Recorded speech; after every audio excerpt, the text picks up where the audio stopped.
Hola, ¿qué tal? El día de hoy hablaremos acerca del sistema de justicia penal en México y tomando como referencia el concepto de juicio oral, en donde hablaremos acerca de sus elementos, procedimientos, principios y técnicas que se estarán ocupando para llevar a cabo este proceso como parte de la tarea número 5 de la materia en argumentación jurídica y expresión oral de la Universidad Interamericana para el Desarrollo. Mi nombre es Roberto Garza y pues comenzamos hablando acerca del juicio oral, que va a ser esta parte del proceso.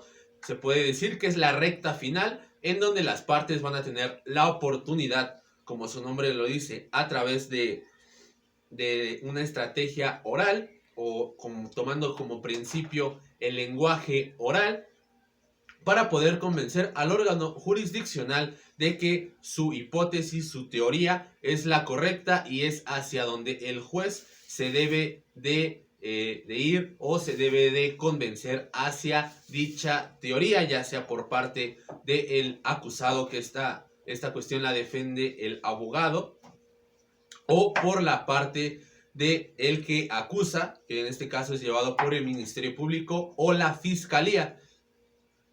Y en esto consiste el juicio oral, y pues van a haber ciertas estrategias, principios que se van a ocupar para que este proceso se lleve a cabo de manera eficaz, de manera eficiente y sobre todo de manera productiva.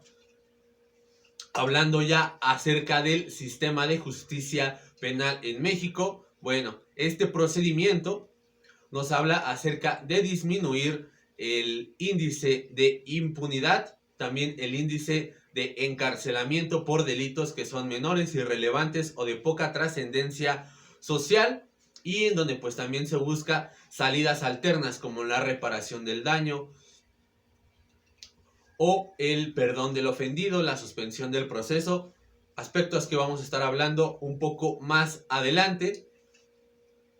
Y pues bueno, la primera parte del sistema de justicia penal en México va a comenzar con el levantamiento de la denuncia o querella, o en su defecto cuando el detenido o el ofendido, perdón, el que comete el delito es agarrado en flagrancia, es decir, es sorprendido cometiendo el delito, se le lleva por parte de la policía ante el Ministerio Público, y de ahí van a correr 48 horas hábiles para que el MP o la Fiscalía pueda reunir todas las pruebas contundentes, objetivas, para que se le pueda continuar con el proceso al imputado y poder dictaminar algún tipo de sentencia.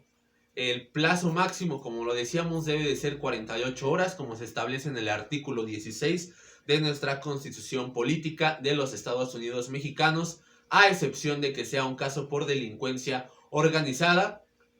Se duplicará el plazo hasta las 96 horas. No puede exceder más de este tiempo, ya que si no estaremos metiéndonos en un tema de violación de derechos humanos y el proceso sería totalmente suspendido. Posteriormente a esto va a venir la audiencia inicial, donde un juez de control va a validar las pruebas.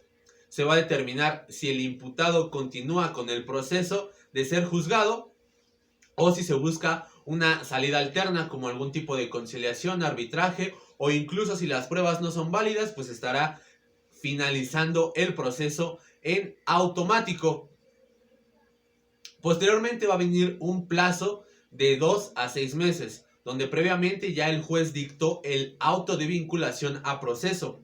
Es decir, que el juez dictaminó que las pruebas son suficientes para poder condenar o juzgar al imputado.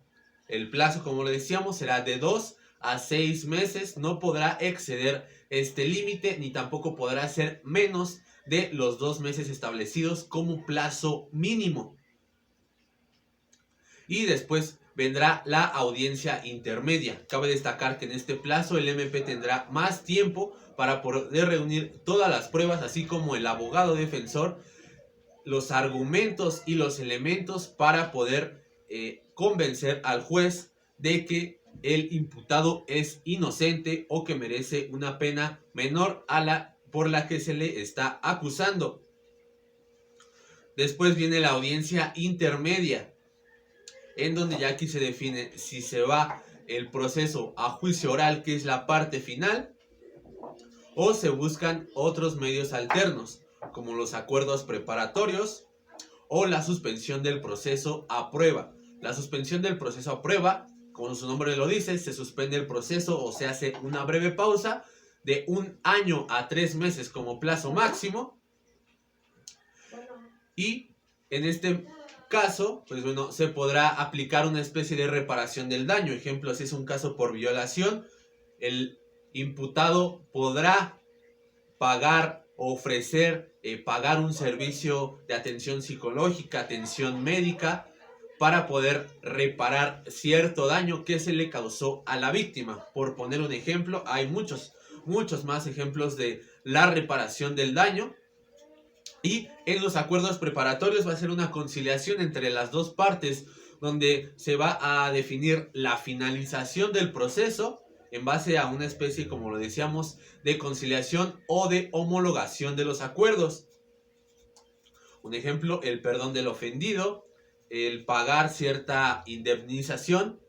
A través de estas dos salidas alternas se podrá finalizar dicho proceso. En dado caso de que esto no llegue a aplicar, pues entonces se va a ir este proceso a juicio oral, que es la parte final, en donde ya el abogado defensor y la fiscalía desahogarán todas las pruebas. Vendrá la teoría del caso, que es la metodología del trabajo de la mejor manera posible planteada ante el juez, para que éste, a su vez, pueda definir quién tiene la razón. Es solamente una breve hipótesis, es la primera parte del juicio oral.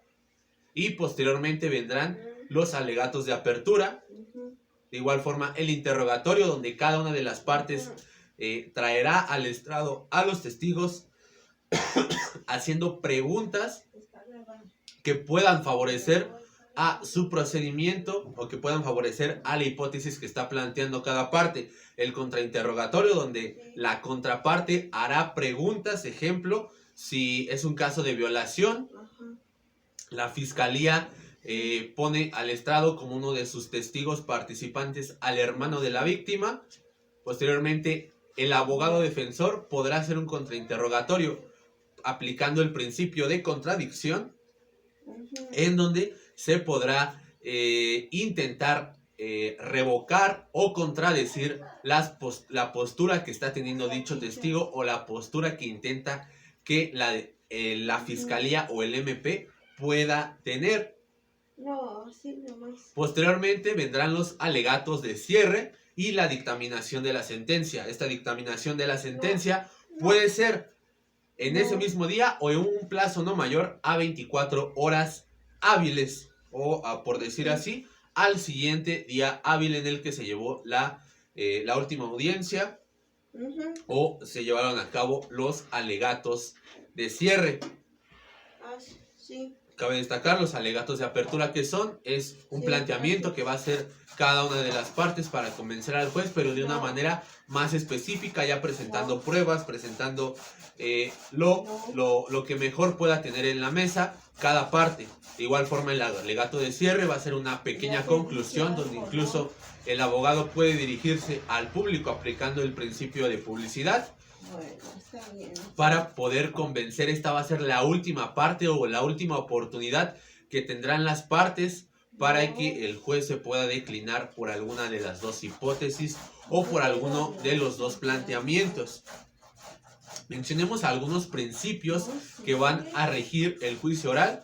El principio de publicidad, que nos indica también en la Constitución Política que toda audiencia deberá de ser pública, es decir, que toda persona podrá acceder a ella siempre y cuando sea mayor de edad, siempre y cuando no sea un tema de seguridad nacional, de agresión o de violencia sexual, o cuando la integridad de las personas involucradas esté en peligro, o de igual forma cuando el órgano jurisdiccional, es decir, el juez, lo determine.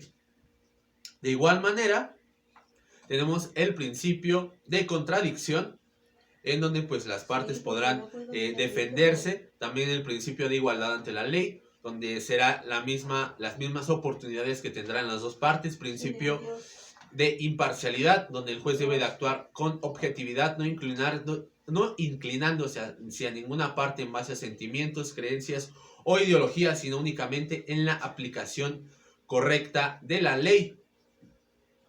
Estos son algunos principios que deben de regir y que son importantes. También el principio de inmediatez, el principio de concentración, que como lo decíamos son muy importantes. No olvidar también el principio de inmediación, en donde nos habla que debe de estar presente siempre un juez y que éste no puede delegar sus funciones a ninguna otra persona, ya sea a un juez auxiliar o algún juez suplente. Este debe de estar presente desde el inicio al principio hasta el final del juicio oral. Estos son algunos principios que debemos de tomar en cuenta, que debemos de llevar a cabo. También no olvidemos la teoría de Turing, que nos habla acerca de una metodología para la argumentación jurídica. Esto pues sería prácticamente todo. De esto nos habla el nuevo sistema de justicia penal. Esperemos les haya gustado y sea de utilidad este video. Nos vemos hasta la